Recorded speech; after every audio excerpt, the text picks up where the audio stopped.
দিনটা ছিল 11ই মে। 11ই মে আমাদের ছিল থার্ড এসিতে টিকিট, কিন্তু কোনো কারণে কনফার্ম হয়নি। তো আমরা জেনারেলেই যাওয়া শুরু করলাম। ভাবলাম ঠিক আছে দেখাই যাক, প্রথমবার জেনারেলের এক্সপিরিয়েন্স খুব একটা ভালো ছিল না। থার্ড এসি থেকে একদম জেনারেলে চলে আসবো ভাবতেই পারিনি। বাট যখন এনজিপি ঢুকলো ট্রেনটা আর এই ওয়েদারটা আমরা পেলাম, তখন না মুডটা একটু ভালো হয়ে গেল। কারণ মালদা টাউনের পর অনেকেই নেমে যাওয়ার পর আমরা মিনিমাম 1-1.5 ঘন্টা রেস্ট পেয়েছিলাম।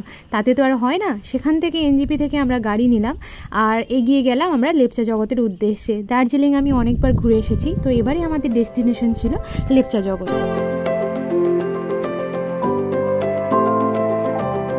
পাহাড় আর চা বাগান দেখতে দেখতে সব টায়ার্ডনেস দূর হয়ে আমরা পৌঁছে গেলাম লেপচার সেই হোটেলে।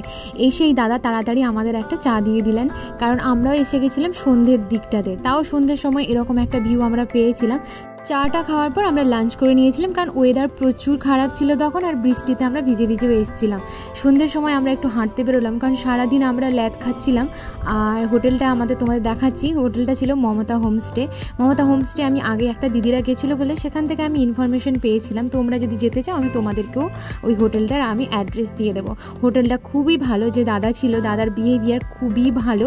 এটা ছিল আমাদের হোমস্টে, আর হোমস্টে থেকে উইন্ডো খুললেই দেখা যাচ্ছিল আমাদের প্রাকৃতিক সৌন্দর্য, মানে যেটা অসাধারণ ছিল, পুরো একদম পাইন গাছে ভর্তি। আর সন্ধেবেলাটা আমরা একটু ঘুরতে বেরিয়েছিলাম, কারণ সারাদিন অনেক ঘুমিয়েছি। অনেক আমাদের মেদিনীপুর থেকে অনেকজনই গেছিলো, মানে যাদের সাথে ওখানে গিয়ে আলাপ হয়েছিল। এটা ছিল আমাদের হোটেল, যে সিঁড়ি দিয়ে উঠলেই বাম দিকে আমাদের রুম। কারণ রুমটা খুললেই বাইরে, এই যে সকালবেলা তোমাদের একটু দেখাই যে বাইরেরটা কতটা সুন্দর ছিল। 7:30 বেজে গেছে, তো আমরা বেরোবো একটু সামনের দিকে।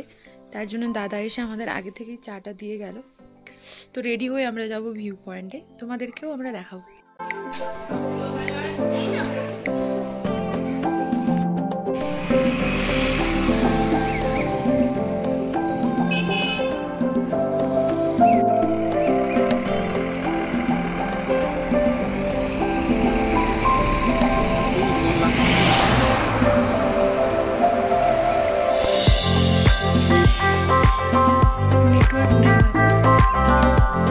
দিনের বেলা দেখাই আমাদের হোটেলটা কতটা ভালো দেখতে ছিল।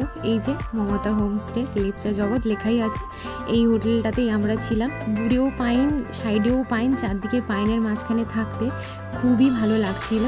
আর হোটেলের কস্ট ছিল পার হেড 1100, কারণ খাওয়া দাওয়া থাকা সব কিছু নিয়ে।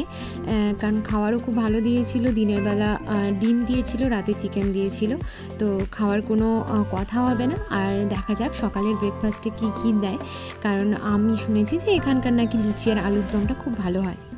ঘুম থেকে উঠে অনেকটা ঘোরাফেরা করে এখন আমরা যাচ্ছি ব্রেকফাস্ট করতে। তো দেখা যাক দাদা কি কি রেখেছে আজকে ব্রেকফাস্টে। নিচটা থেকে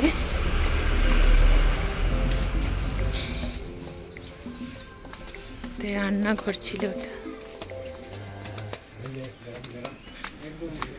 ওয়াও, এখান থেকে ভিউ খুব সুন্দর। ওই রুমটাতে আমরা থাকি, একদম টপে থাকি আমরা, এর উপরটাতে। আর এখান থেকে এই পাইন গাছ, দূরে একটা শহর, এই আকাশ। এখানে আসবে, এই হোটেলটার আমি নাম্বার দিয়ে দেবো, অ্যাড্রেসও দিয়ে দেবো, এসে আসতে এখানে কন্ট্যাক্ট করতে পারো। এটা দাদাদের রান্নাঘর। খাওয়ার রুমটা এখানটাতেই আছে, অনেকটাই বড়। এখানে একটা বেড, আমার জিনিসপত্র সব পড়ে আছে। আর এই যে সকালবেলা এরকম অবস্থা হয়েছে। জানলা খুললে আমাদের রুম থেকে এই সুন্দর একটা দৃশ্য বাইরে দেখা যায়। লেপচা থাকাতে তাহলে আমরা ঘুরে চলে এসেছি, কারণ আমাদের ব্রেকফাস্ট করে আবার বেরোতে হবে অন্য জায়গার জন্য। এখানে আমাদের প্যাকিং এখনও ইনকমপ্লিট, যেহেতু দুটো খাট, ওখানে কিছুজন এখানে কিছুজন, তার জন্য দুটো রুমের অবস্থা খুবই খারাপ। বাট রুমটা তোমরা দেখতে পারো যথেষ্ট সুন্দর। আর এই জায়গাটা তো আমাদের সবথেকে ফেভারিট একটা জায়গা, কারণ এখান থেকে আমরা এই সুন্দর ভিউটা দেখতে পাবো। বাথরুমটাও এখানকার খুব ভালো, পরিষ্কার পরিচ্ছন্ন, মানে এখানে ওভারঅল খুব সুন্দর। আর এই সব বিছানাতে হিটিং বেড দেওয়া থাকে। এই দাদা আমাদের থাকতে, দাদার নাম কি? রমেশ শেরপা। আমি যাওয়ার পর সবাইকে এই অ্যাড্রেসটা দিয়ে দেবো, যারা যারা আসতে চাও দাদার সাথে কন্ট্যাক্ট করবে। লুচি, ব্রেকফাস্টে দাদা প্লেটও দিয়ে দেবে। একটা ভিউ দেখতে দেখতে আমরা এখানে ব্রেকফাস্ট করব। ব্রেকফাস্টে লুচি, সাথে ওদের এই স্পেশাল নেপালি আলুর তরকারি। দাদা আমরা বেরিয়ে যাওয়া পর্যন্ত দাঁড়িয়েছিল বাই করার জন্য। ওখান থেকে বেরিয়ে এবার আমরা যাচ্ছি অরিজিনাল ভিউ পয়েন্টে। সানরাইজ ভিউ পয়েন্টটা আমি দেখালাম না, কারণ তখন মেঘলা ছিল বলে ওটা তো এতটা বোঝা যায়নি। এবার তোমাদের দেখাই অরিজিনাল পাইন জঙ্গল। তো রাস্তাটা দেখেই বুঝতে পারছো যে কতটা সুন্দর। কেউ যদি বাইক রাইডিং বা গাড়িতে নিয়ে যেতে চাও পার্সোনালভাবে, মানে মনটা না সত্যি ভালো হয়ে যাবে। আমরা ওয়েদারটা মোটামুটি ভালোই পেয়েছি। আগের দিনই যা বৃষ্টি ছিল তারপরেই হয়নি। এই রাস্তার গিয়ে সেই মজা, মানে জীবনটা আমাদের এত ভালো লাগছিল, কারণ অনেক দিন পর আমি এই অফবিট রাস্তায় জার্নি করছি। আর অফবিট যারা যেতে চাও লেপচা তো অবশ্যই তোমরা চুজ করো।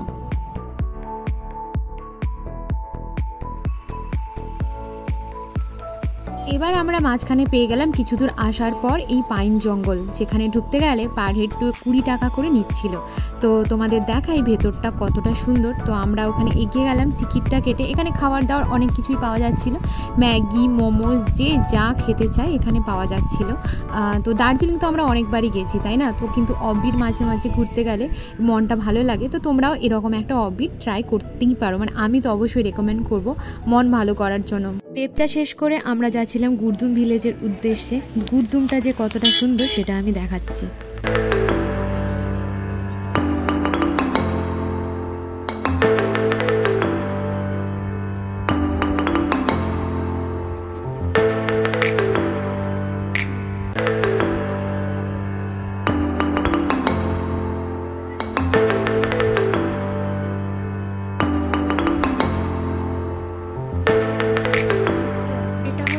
জগতের সৌন্দর্য।